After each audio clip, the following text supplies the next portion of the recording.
Bonjour, bienvenue dans cette vidéo d'exemple qui fait partie des enseignements sur le lien entre examen et moyens en kinésithérapie. Nous allons parler là de la fonction d'équilibre et comment réfléchir face à ce problème. Comment résolvons-nous ce problème de l'équilibre? Voici un modèle simple d'explication que nous pourrions utiliser. On va se dire que l'équilibre va dépendre des degrés de liberté que nous avons de mouvement pour assurer une récupération du déplacement du centre de masse et le maintien dans un polygone de sustentation correct, et que le maintien de ceci va être permis par la force développée par le complexe myotendineux.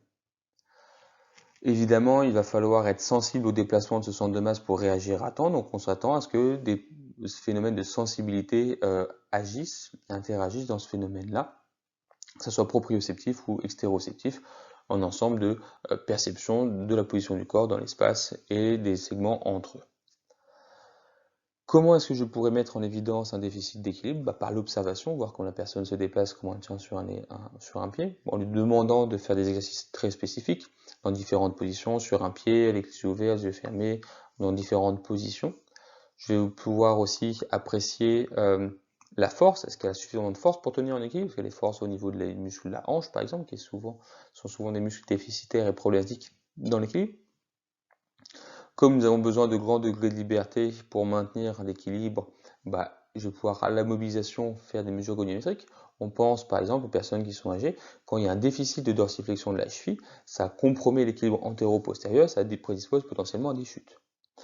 Et comme nous avons dit qu'il y a des problèmes de sensibilité, il va falloir faire de la stimulation, vérifier la synesthésie, kinesthésie, voir les sensations de vibration, s'assurer que la personne sente bien la plante des pieds par exemple, parce que dans des problèmes d'anesthésie au niveau de la plante du pied, ça peut être des causes de troubles de l'équilibre.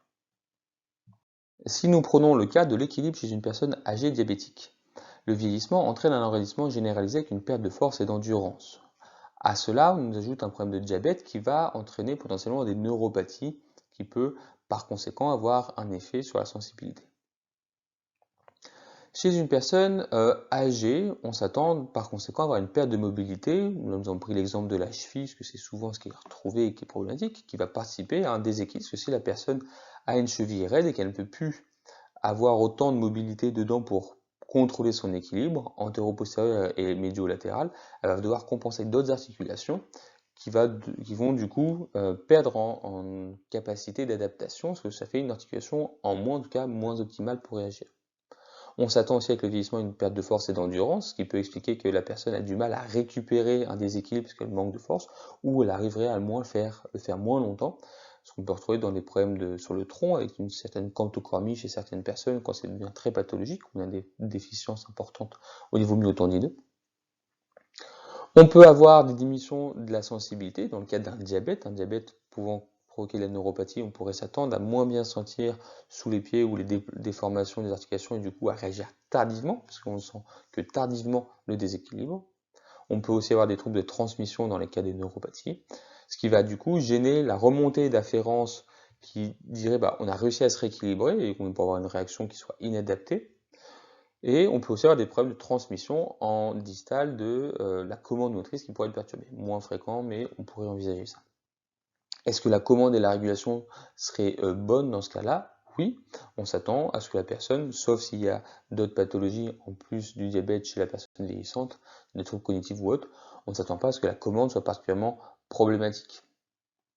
Si je suis face à cette situation-là, qu'est-ce que je vais pouvoir mettre en place comme traitement? Parce que j'aurais vu ces déficits-là. Probablement de la mobilisation pour le déficit de mobilité articulaire, et puis du renforcement, que ce soit du renforcement, des exercices de renforcement sur les muscles faibles, du travail aussi en endurance, mais aussi des exercices d'équilibre, de mise en contrainte de plus en plus importante, avec une supplémentation en tâches cognitives pour augmenter la complexité du travail, parce que même si la commande est bonne, on sait que la tâche cognitive en plus va créer un déficit et va mettre en contrainte la commande pour l'optimiser et essayer que ça soit un moyen de pallier. Et puis aussi, quand je vais travailler l'équilibre, je peux pouvoir enlever des sens, mettre la personne sur des choses un peu molles ou les yeux fermés, qui va faire une privation sensorielle pour forcer le travail des autres sens, en tout cas la prise en compte des autres sens. On va pouvoir travailler la stimulation pour stimuler les sens et améliorer ça, faire des exercices et de l'éducation pour ces troubles de sensibilité.